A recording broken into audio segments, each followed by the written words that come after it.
It's going to be 95 degrees today, a record setter.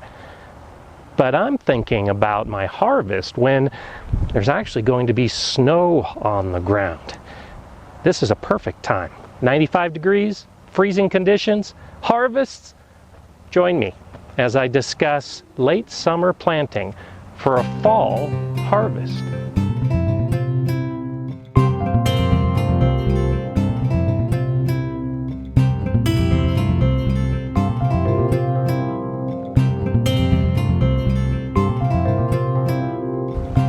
Hi, I'm GardenerScott, and I'm already past the midpoint of summer.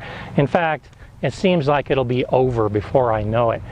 This is the time of year that for many gardeners, they're thinking about the end of the gardening season because a lot of the plants are starting to suffer from the heat of the sun, or maybe the harvest is dwindling a little bit. So they're pulling up plants and calling it an end to the season.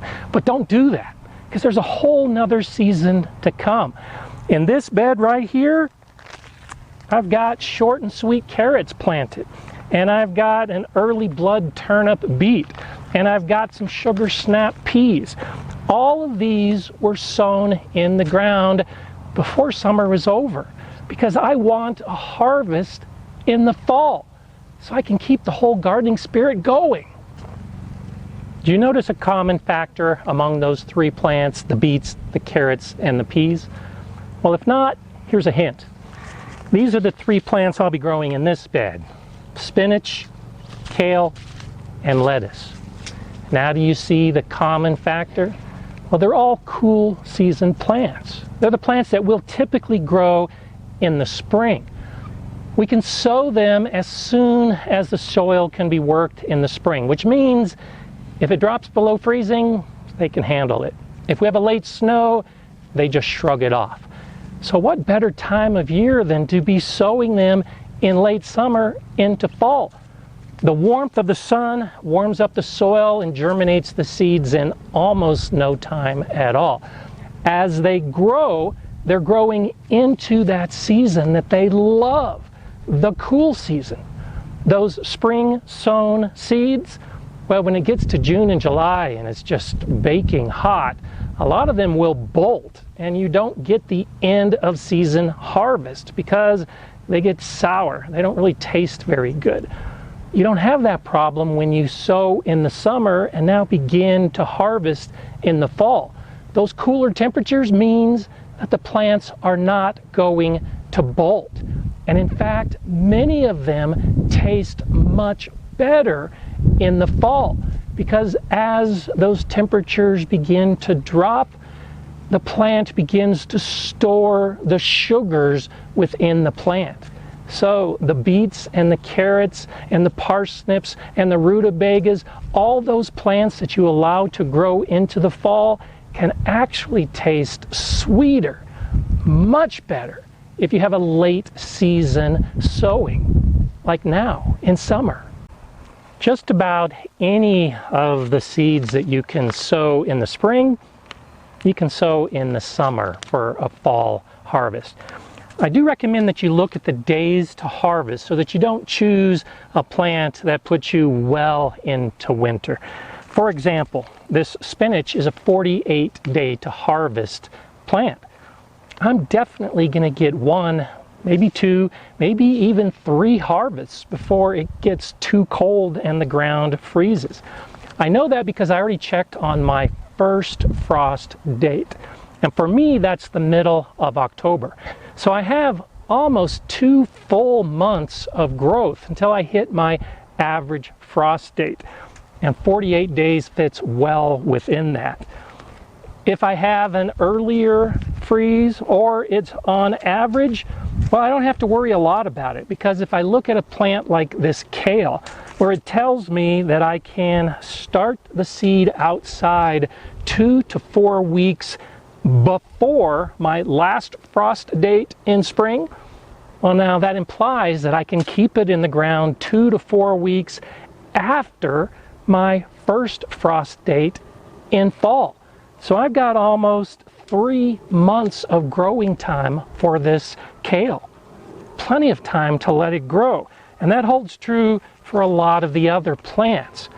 Now, you do have to be concerned about plants like radish and lettuce because some of them grow so quickly that even if you're planting in late summer, it may still be too hot and the conditions may allow them to bolt. So radishes and quick growing lettuces, I'll actually wait till the end of August, even the beginning of September, to sow those seeds so that they're ready to harvest as I approach that first frost date. But I'm not overly concerned with that first frost date and those freezing conditions to come because I plan on covering these plants, season extending, and I'll have a video as we approach that time so you can see how I do it.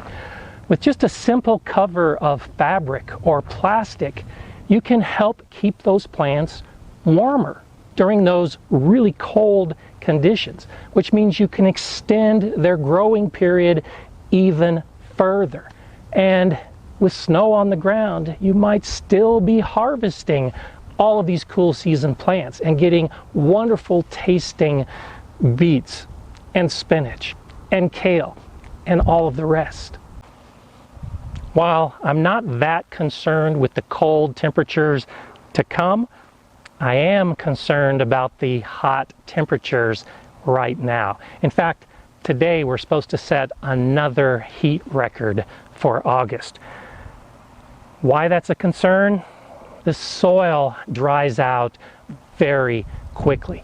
And for germinating seeds, the soil needs to remain moist during their entire germination. I have a couple options. I can come out and water every hour just to make sure that the soil doesn't dry out, or I can take a couple measures to help ensure that this soil stays moist as long as possible between waterings. I want to reduce the soil evaporation rate, and one of the best things to do that is mulch. So I'm going to apply a light layer of mulch. I want the seedlings to still be able to grow, and so if I put a really deep layer of mulch, it might hinder some of that growth. But with a really light covering, it will help reduce some of the loss of moisture from the soil. I like to use straw because it's light, the plants can easily grow through it, and it adds some organic material to the soil. And it's just very lightly applied. You could also use dried grass, shredded newspaper, anything that is light enough to help block some of that evaporation and still allow the plants to grow through.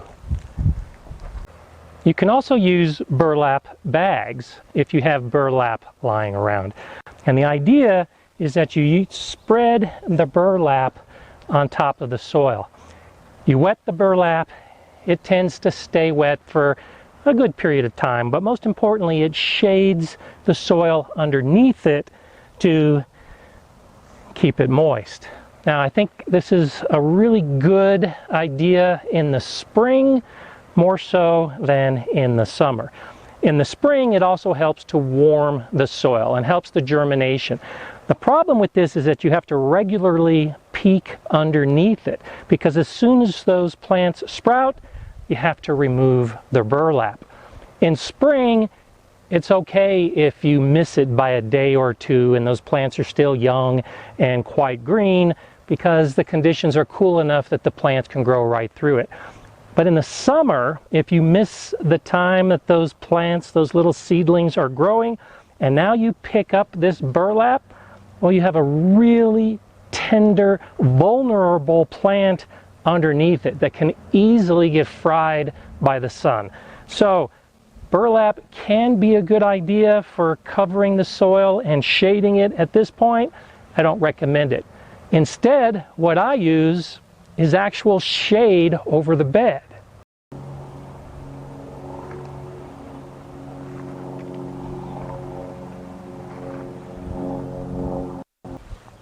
To get that shade I'm after, I'm just using shade cloth.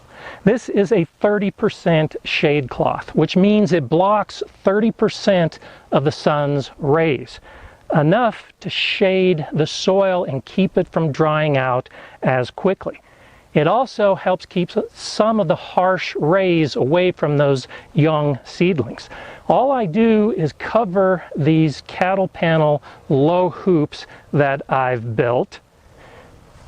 And you could use PVC hoops if that's what you already have. You can build a support out of wood.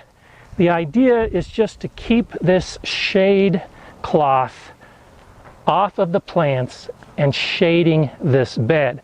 It helps create the same environment in spring where the sun isn't as harmful and it's cooler.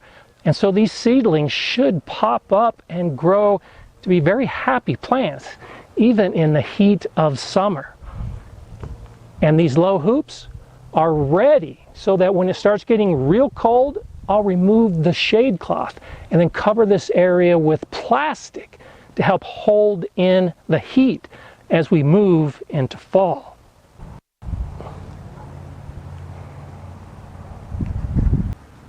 I've selected some cool season seeds that I know can handle the cold weather to come, lightly mulched, and then covered with shade cloth so that it doesn't fry the seedlings when they start to grow. So I'm well on my way to a fall harvest. And it's great to come out in September and October and even November to continue harvesting what you grow in your garden. So I highly recommend doing this. If you have any questions about this late sowing for the fall harvest, just let me know below. If you've done it before and enjoyed success, I'd love to hear that. If you'd like to see more of these gardening videos, well then subscribe to the GardenerScott channel and be sure to click the bell so you receive notifications of the new videos. If you like this video, you can give me a thumbs up and share it. I'm GardenerScott. Enjoy gardening.